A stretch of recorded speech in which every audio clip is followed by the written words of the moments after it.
বাবা ছেলে দুজনে মিলে ভোরের বেলা গেল দোকান চুরি করতে।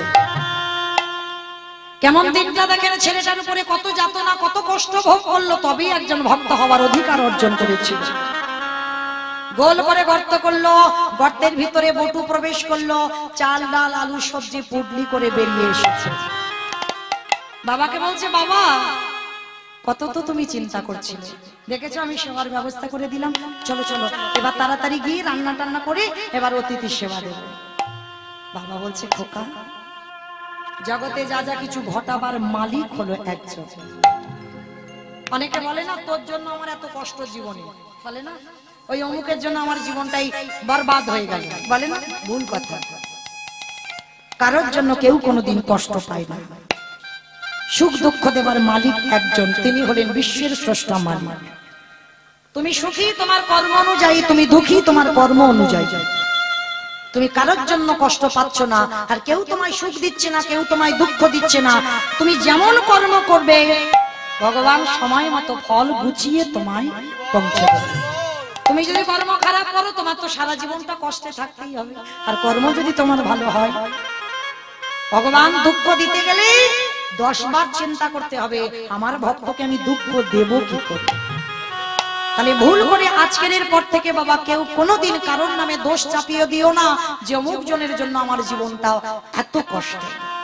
কারণ তোমার কর্ম অনুযায়ী তোমাকে কষ্ট পেতে হচ্ছে, কর্ম অনুযায়ী তোমাকে ফল পেতে হবে। তো আজকে ভগবান কি করেছে, ছেলেটাকে তো পাঠিয়ে দিল, আর বাবা বলছে, হ্যাঁ রে খোকা ভিক্ষা তো করলাম, চুরিও তো করলাম, দুজনে চোরও হলাম, চল।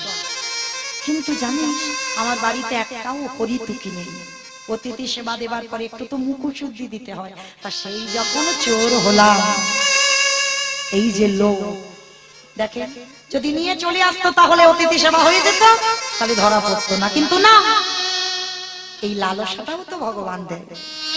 বললো, খোকা এই যে অতিথি সেবা দেব তারপরে মুখশুদ্ধি দিতে হবে, বাড়িতে তো কিচ্ছুটি নেই।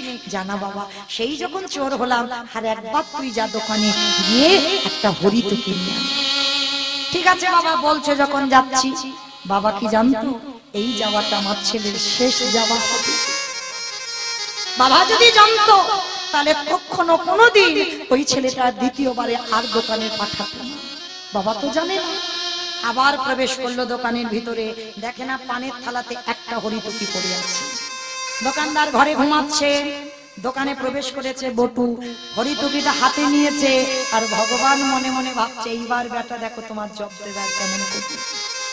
মনে রেখো মা, ভগবান সবার, ভগবান কারোর একার সম্পদ নয়। এখানে কেউ যদি মনে করি, আমি মৌমিতা যদি মনে করি ভগবান আমার একা, না, ভগবান এখানে সবার। তোমার ডাকার অনুযায়ী ভগবান তোমাকে দর্শন দেবে। তাহলে ভগবান সবার। ভগবান চোরকে বলে চুরি করতে যা, আর মালিককে বলে নিশ্চিন্তে ঘুমা, আমি পাহারা দেব, ও সবার। আজকের ভগবান কিরকম করেছে দেখো, বাঁশিটা কিন্তু ওই দিয়েছে চুরি করবার জন্য, আর দিয়ে ও দোকানদারকে স্বপ্ন দেশ দিচ্ছে। দোকানদার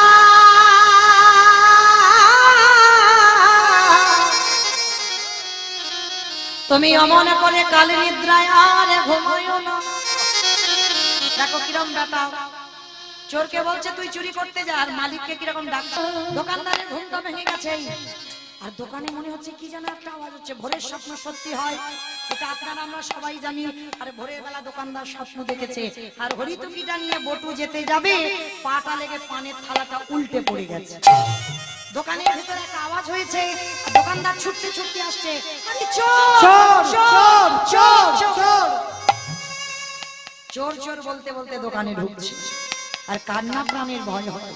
হরিতুকিটা নিয়ে সবে মাত্র গর্ত দিয়ে মাথাটার দুটো হাত বটু বাহির করে, আর দোকানদার ছুটে এসে সর্বদেহটা চেপে জড়িয়ে ধরে। এই তো পেয়েছি বেটা, রাতের অন্ধকারে আমার দোকান চুরি করতে এসেছিল, বেটা ঠিক ধরেছে, পিছনে পাটা ধরেছে, আর মাথাটা দুটো হাত গর্তের বাইরে চলে গেছে। বাবাকে বুঝতে দিল না, ওইটুকু দূরে বাবা হাসতে হাসতে হরিতুকিটা বাবার হাতে দিয়েছে। বাবা যাও, তুমি ততক্ষণে রান্না বসাও, আমি যাচ্ছি একটু পরে, যাতে বাবার কাছে ধরতে না পারে। ধরতে পারলে তো কিন্তু ধরা পড়ে যাবে, আর বাবা কান্নাকাটি করবে। হাসি মুখে দিয়েছে, কিন্তু যতই হোক বাবা তো। পিছনে পা ধরে টানছে, দেহ থেকে ঘাম ঝরে ঝরে পড়ছে, শক্ত করে দেওয়ালটা ধরে আছে। বাবা বলছে, খোকা কি হয়েছে তো? তুই তো কোনোদিন এত ঘামিস না, কি হয়েছে বাবা? সত্যি করে বল, কি হয়েছে তো? বললাম তো বাবা, আমার কিছু হয়নি। তুমি যাও, তুমি গিয়ে ততক্ষণে রান্না বসাও, আমি যাচ্ছি। না, আমরা দুজনে একসঙ্গে এসেছিলাম, একসঙ্গে যাব, কিন্তু তুই বারবার আমাকে চলে যেতে বলছিস কেন? বললাম বাবা, তোর কি হয়েছে? বললাম তো কিছু হয়নি, তুমি যাও। সন্তানের যদি কোনোদিন অমঙ্গল হয়, বলো তো মা প্রথমে কে জানতে পারে? মা। এই মা ডাকটা খুব ছোট, মা নামে সুদা ঝরে, মা নামে সুদা খরে, মা বারো সুদার সমান, ডাকলে জুড়াই আইসে পড়ে। মা ডাকার সঙ্গে সঙ্গে হৃদয়,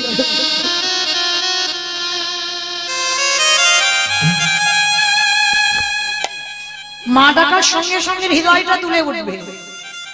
আজকের বটু বলছে, বাবা যাও, তুমি চলে যাও, আমি যাচ্ছি একটু করে। না, সত্যি করে বল না, তোর কি হয়েছে? বাবার সঙ্গে তো রক্তের সম্পর্ক, মায়ের সঙ্গে নারীর বন্ধন। বাবা বুঝতে পেরেছে কিছু একটা হয়েছে। বল না বাবা, তোর কি হয়েছে? বললাম তো কিছু হয়নি, তুমি যাও। বারবার বাবা জিজ্ঞাসা করছে, কিছু তো তোর হয়েছে, না হলে তো কোনোদিন তুই এত ঘামিস না। সত্যি করে বল না বাবা, তোর কি হয়েছে? ছোট্ট ছেলে আর থাকতে পারলো না। বাবা তুমি চলে যাও, আমার মনে হয় এ জীবনে আর আমার তোমার সঙ্গে যাওয়া হবে। কেন আমার সঙ্গে যাবি না? তুই কার সঙ্গে যাবি? যাবো কি করে? যাবো কি করে? যেভাবে আমার পা ধরে টানাটানি করছে, যে কোনো মুহূর্তে ওরা আমাকে দোকানের ভিতরে টেনে নেবে। বটু বটু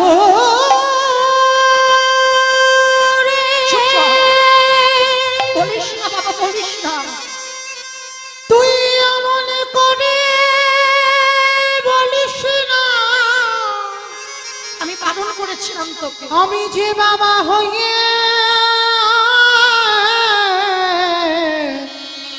সহিতে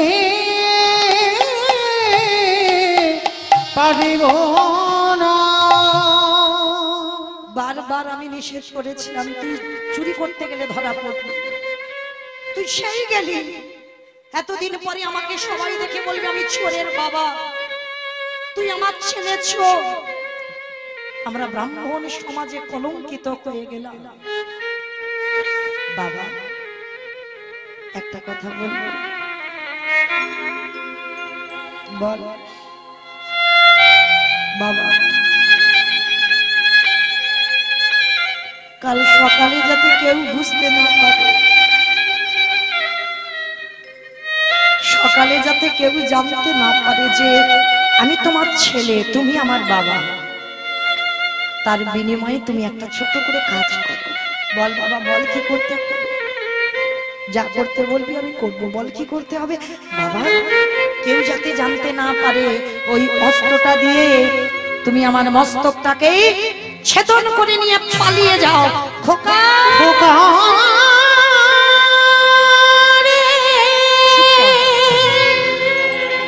পারে না। আমি তোরে বাবা হই কেমন করে তোরে মস্তক ছেদন করিব। ছোট মুখে বাচ্চা মানুষ যেটা এলো সেটা বলে দিবি। এ জগতে কোনো বাবা মা পারে নিজ পুত্র বলি দিতে? জীবনে কোনো বাবা মা পারবে না। কে বলেছে পারে না? মহাভারতে দাতা কর্ণমা পদ্মাবতী করেনি? একাদশীর পরের দিন দ্বাদশীতে ভগবান ছদ্মবেশে এলো, এসে বলল আমি মাংস খেতে চাই। ছেলে দেহটা টুকরো টুকরো করে আমায় মাংস করে দিতে হবে। তবে দেখিস পদ্মা যেন তোর চোখে জল না আসে। পদ্মাবতী ত্রিসত্য করে ফেলেছিল, করে ফেলবার পরে বাবা যখন বলেছিল আমি অন্য কোনো মাংস নয় তোর নিজ পুত্রের দেহটা মাংস করে দিতে হবে, পদ্মা মা বলেছিল বেশ দয়াময়, আমি তো এটাই চেয়েছিলাম যে আমার পুত্র যেন বৈষ্ণব সেবায় যায়। হয়তো আমাকে বলবে রাক্ষস, হয়তো আমাকে বলবে আমি পাগলিনী, হয়তো আমাকে বলবে কলঙ্কিনী দ্বিচারিণী, বলে বলবো, বলে বলবো, আমি সমাজের ভাবনা করি না। আমি তো চেয়েছি আমার ছেলেটা বৈষ্ণব সেবায় যায়, দেব। তবে দেখো পদ্মা, ছেলেটার কাটবার সময় যেন তোমার চোখে জল না আসে, যদি এসে যায় আমি কিন্তু আর সেবা পাবো না। বিষকেতুর মাথাটা হাড়ি কাটে রেখেছিল বাবা মা, মা তো বিষ বলেছিল মা কেঁদো না,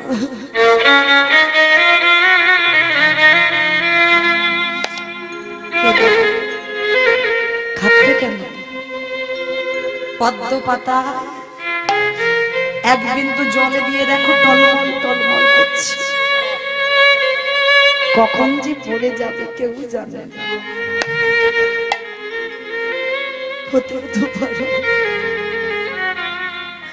আমার জীবন পদ্ম পাতায় প্রাণ রূপ জলে বিদ্যুৎ না।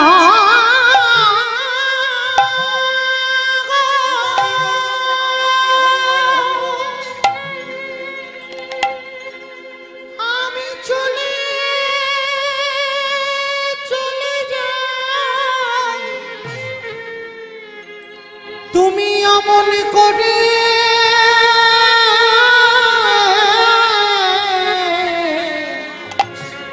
আমায় বাধা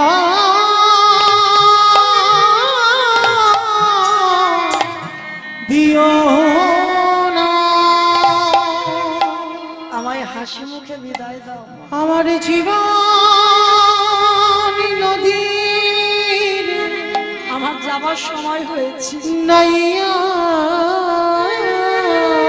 আমার ছিল জনমের মধ্যে আমার ভাবির খেলা, আর তোমাদের সঙ্গে আমার সঙ্গ হলে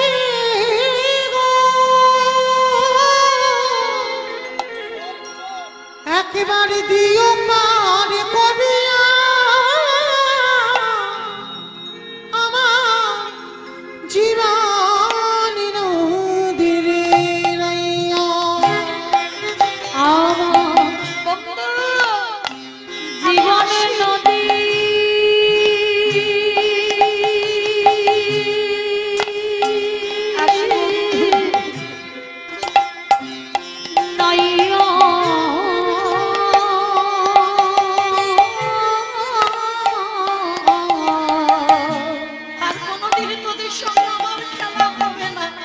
আমার ভবের খেলা সঙ্গ বলে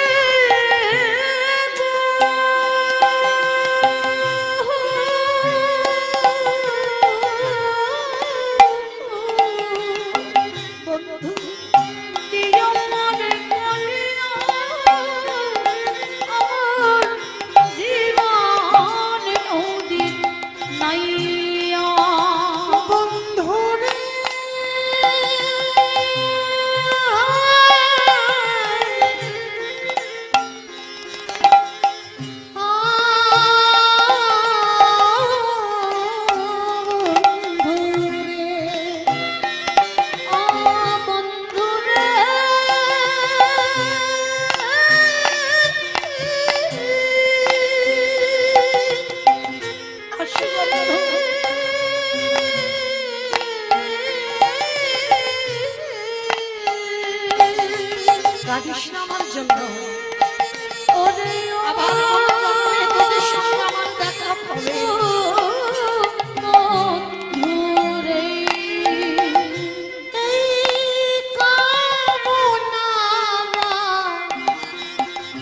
সোনার হাটে বিদায় দিয়া মা বুঝি বেঁধেছিলাম বাসা। এই কামনা বাসনা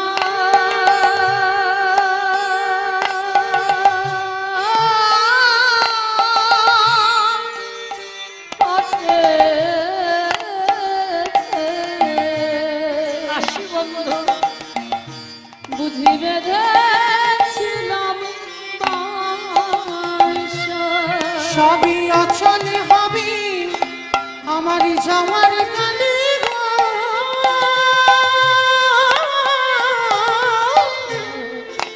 একেবারও দেখি নাই ভাবিয়া আমার জীবন নদীর নহিয়া।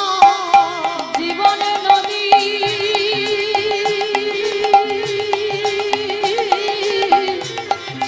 নাইয়া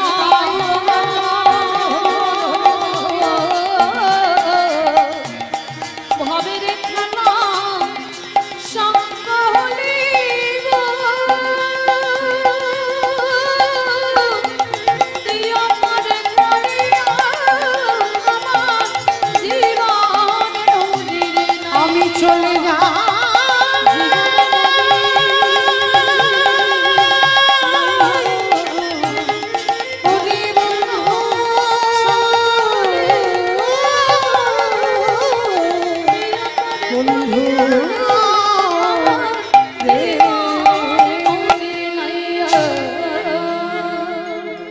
কেঁদো না মা, আমার হাসিতে হাসতে বিদায় দাও। আর কৃষ্ণকে বলো আমার মৃত্যুর পরে যেন আমি তোমার মতো মার কোলে ফিরতে পারবো, আবার যেন আমার বন্ধুদের সঙ্গে যেন হরিনামের খেলা খেলতে পারবো। বিদায় দাও। হাড়ি কাটে রেখে একমাত্র বিশ্বর মস্তকটা ছেদন করে দিল। মা তো মাথাটা ঠাকুর ঘরে রেখে দিয়েছে, দেহটা মাংস করেছে নিজের হাতে। অতিথিরূপী ভগবানের সেবায় দিয়েছে। ভগবান বলল, পদ্মা তুমি সব দিয়েছ, কই তোমার ছেলের মাথা দিয়ে তো অম্বল করে দিলে না। দাও, আমি অম্বল খেতে ভালোবাসি। ছুটে গেল ঠাকুর ঘরে, মাথাটা নিয়ে টুকরো টুকরো করে নিজের হাতে অম্বল করে বৈষ্ণব সেবায় দিল। ভগবান মৃদু হেসে বললেন, বাহ, এরকমও ভক্ত আছে। আমি যদি ওর ছেলেকে চিরজনমের মতো কাঙাল করে দিই, ও যদি সন্তান হারা হয়ে বেড়ায়, আমাকে তো কেউ ভগবান বলবে না, ফিরিয়ে দেব।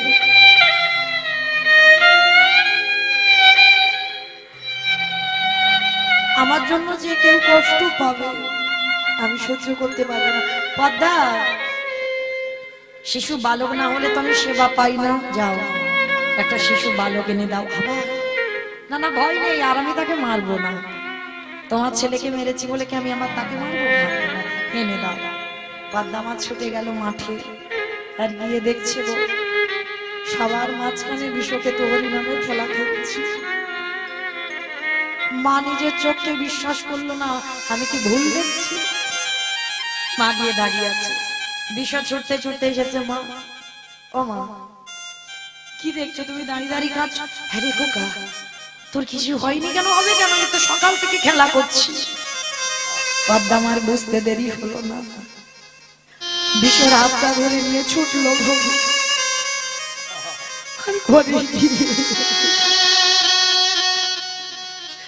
সেবার থালা পড়ে আছি, আসন পড়ে আছি, কিন্তু ভগবান অন্তর্ধান হয়ে গেল। হরি বল, হরি বল, হরি বল। দৈববাণী বলল, পদ্মাল, সত্যি তুমি মা, নিজ পুত্রকে বৈষ্ণব সেবা দিতে গিয়ে দুবার ভাবনি, তোমার মতো মা জগতে বড় তুটলা।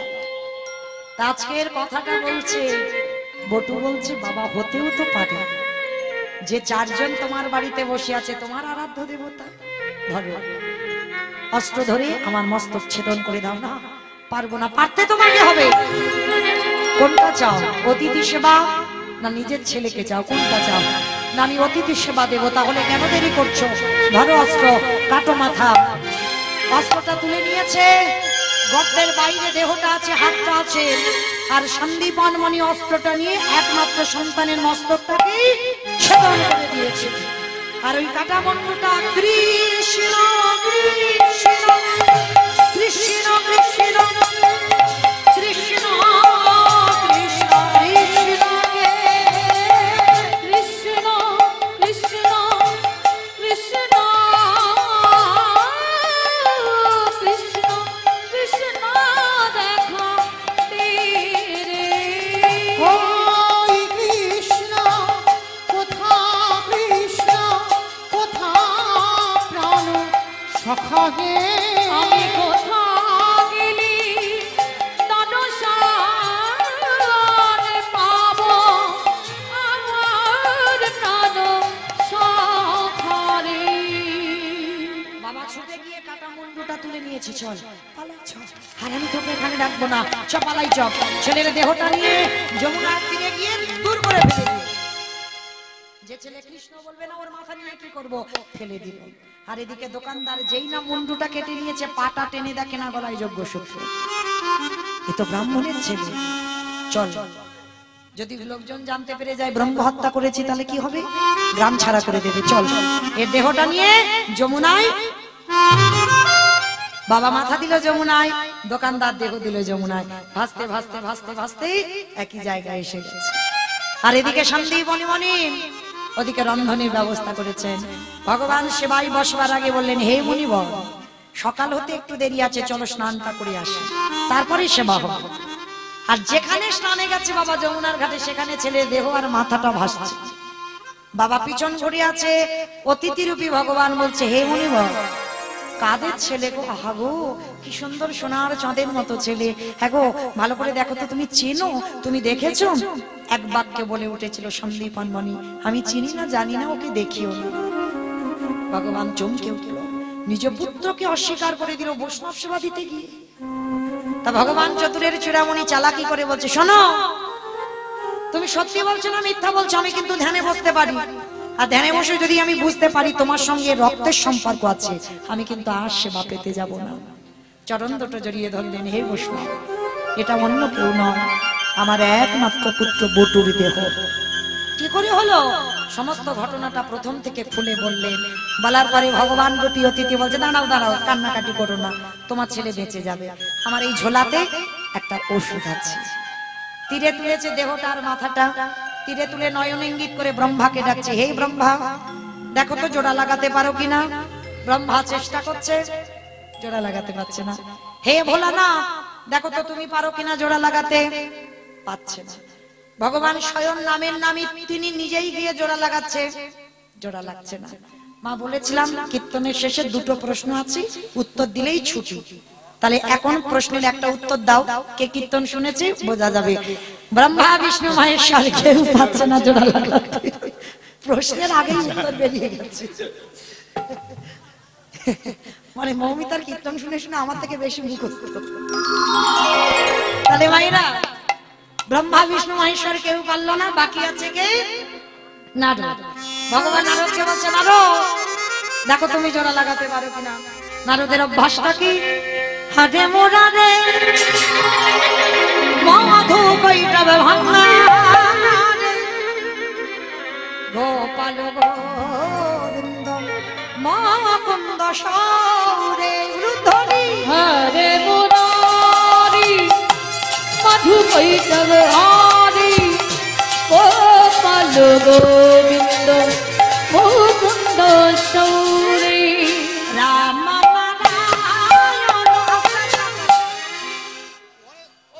সবে তো একটা প্রশ্নের উত্তর দিয়েছে, এখন একটা বাকি আছে। কীর্তনের আসর ভেঙে দিও না, 2 মিনিট, কারণ এই যুগল যদি ভেঙে চলে যাও তোমাদেরও যুগল ভেঙে যাবে। তখন যেন বলো না মৌমিতাকে গালাগালি দিও না, যে মৌমিতা বললো বলে এটা হলো।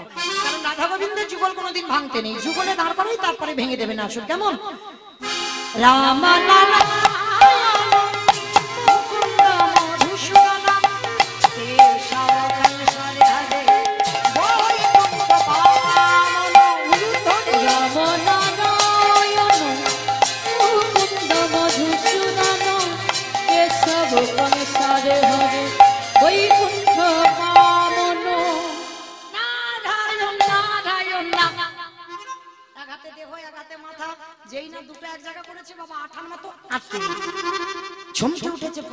কি করে হলো?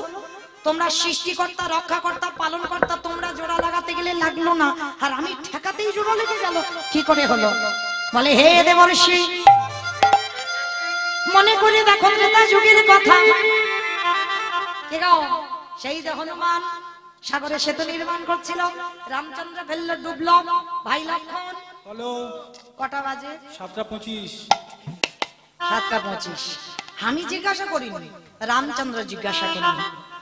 ওই যে রাম মন্দির প্রতিষ্ঠা হবে তো, রামচন্দ্র আবার আসছে কলিযুগে, তাই না? তা মাইরা, তো আজকে সেই রামচন্দ্রকে বলেছিল হনুমান, প্রভু আজও রামেশ্বরে শিলা জলে ভাসছে। যে পাথর যাবেন যারা রামেশ্বরে গিয়ে দেখে আসবেন, আজও শিলা ভাসছে।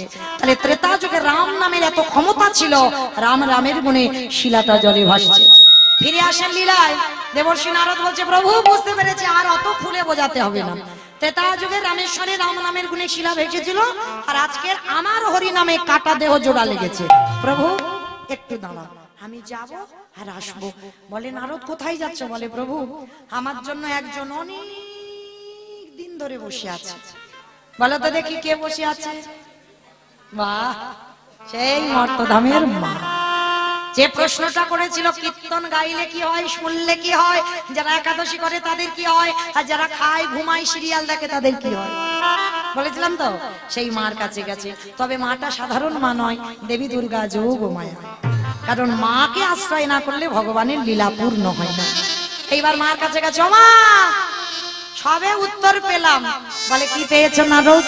বলি শোনো মা শোনো, নাম যদি গাওয়ার মতো গাওয়া যায়, বলার মতো বলা যায়, নামের গুণে শিলা জলে ভাসি, নামের গুণে বোবা কথা বলি, নামের গুণে খোঁড়া হেঁটে চলি, নামের গুণে কাটা দেহ জোড়া লাগে, নামের গুণে সংসারের অমঙ্গল দূরীভূত হয়।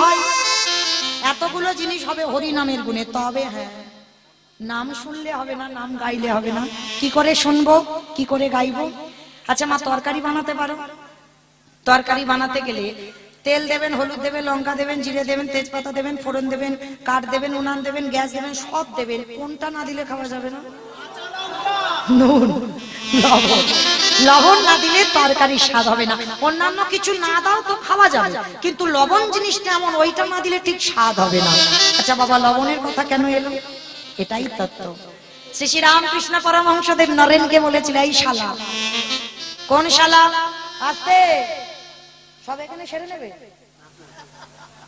অমাইরা, তাহলে এই যে শালা শালা বলতো, কোন শালা? বউয়ের ভাই শালা না, পাঠশালা না, গোশালা না, তাহলে কোন শালা? শা মানে মুক্তি, লা মানে নৌকা। ওই মুক্তির নৌকাতে ঠাকুর পারাপার হয়ে যাবে। এই শালা, সারা জীবন নাচানাচি করলে ভগবান পাবি না। ভগবান পেতে গেলে মাঝে মাঝে গাছের গোড়াতে জল দে। ঠাকুরের বই যারা পড়বেন, ঠাকুর উদাহরণ ছাড়া কথা বলতো না। গাছের গোড়াতে জল দে। গাছের গোড়াটা কে? ঈশ্বর পরম কৃষ্ণ সচিদানন্দ বিগ্রহ অনাদিরাদি গোবিন্দ, সর্বকারণের কারণম, একলি ঈশ্বরে কৃষ্ণ আর সব ভৃত্য, যারে জয়ছে না যা তারে তৈছে কারে নিত্য। মানে মূল ডিপার্টমেন্ট আমার ভগবান একজন, কৃষ্ণ। আর লক্ষ্মী, কালী, দুর্গা, সরস্বতী, মনসা, শীতলা, এগুলো কি? ডালপালা, শাখা পোশাখা। কেমন? ধরুন মাইরা একটা কথা বলি, এই যে ভগবান একলা মাথায় কত দায়িত্ব নেবে। যেমন মনসা পুজো কেন করব? সাপের ভয়ে। তাই তো, যাতে দংশন না করি, এর জন্য। আচ্ছা, লক্ষ্মী পুজো কেন করব? ধান চাল ভালো হবে। সরস্বতী পুজো বিদ্যা বুদ্ধি। গণেশ পুজো ব্যবসা, ব্যবসা বাণিজ্য। আর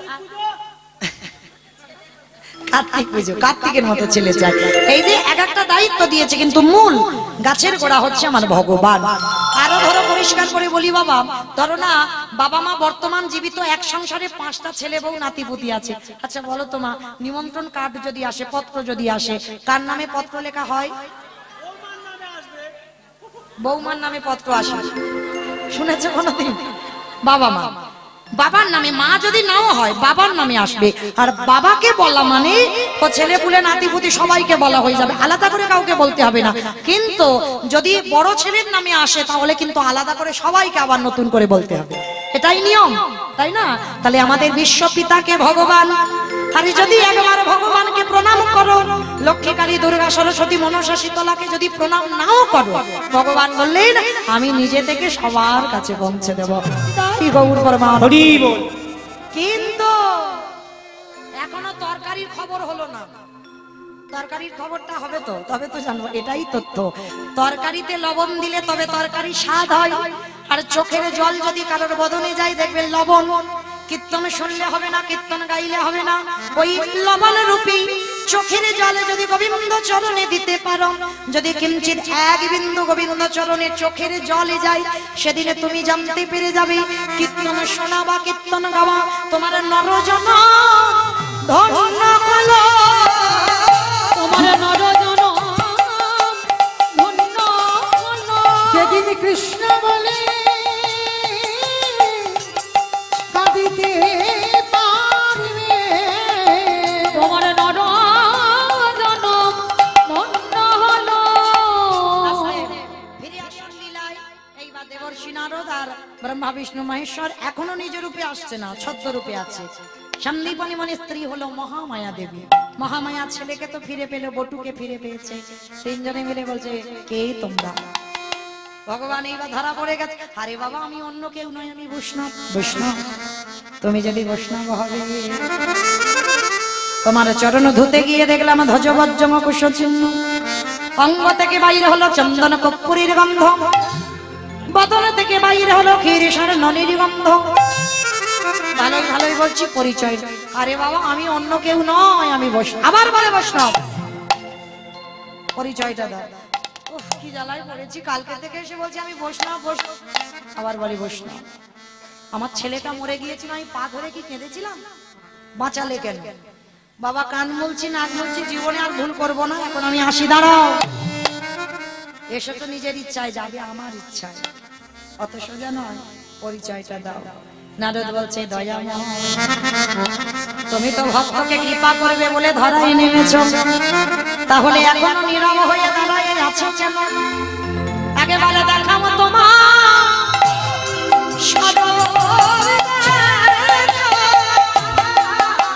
বলে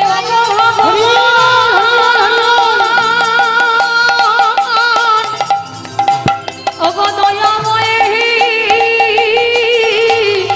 দেখাও তোমার স্বরূপ দেখাও। ভগবান বললেন নারদ আমি তো দেখাবো বলেই এসেছি ধরায়, মর্তের মাটি থেকে এমনি এসেছি, আমি দেখাবো। বলে প্রভু তাহলে দেরি করছো কেন? বলে আমি এই জগৎ জীবকে আজকে লীলা করে কি শিক্ষা দিলাম ওদেরকে বলতে হবে না? তাহলে ভগবান যা যা লীলা করে নিজের জন্য নয়, জীব শিক্ষার নিমিত্তে। তাহলে আমরা আপনারা কি শিখলাম? যদি তাকে ডাকার মতো ডাকা যায়, কোন মানুষ যদি হঠাৎ প্যারালাইসিসে ধরে যায় মা, সে মানুষ চলতে পারে। আবার এই হরি নামের গুণে যদি কেউ বোবাও হয়ে যায়, ডাকার মতো ডাকলে কথা বলতে পারে। আজকের এই লীলায় কাটা দেহ জোড়া লেগে গেল, আজও এই রাম নামের গুণে রামেশ্বরের শিলা জল ভাসছে। এই হরি নামের গুণে তোমার সংসারের যত অমঙ্গল দূরীভূত হবে। ভগবান নামলেন ধরায়, সমস্ত ভক্তবৃন্দ যুবক দর্শন করলেন। শ্যামের বামে, শ্যামের বামে, শ্যামের বামে দাদা গিল নবীন কিশোরী গো। শ্যামের বামে দাঁড়াইল নবীন কিশোরী। শ্যামের বামে দাঁড়াইল নবীন কিশোরী, ললিতা বিশাখায়া দি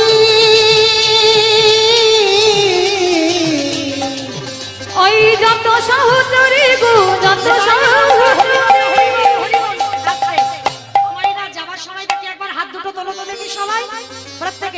পদ্মের পাতায় পাতায় দিচ্ছে করতালি, পদ্মের পাতায় পাতায় দিচ্ছে করতালি। ওই পদ্মের পাতায় পাতায় দিচ্ছে করতালি গো। পদ্মের পাতায় পাতায় দিচ্ছে করতালি। আগে গেল দাসী মাগে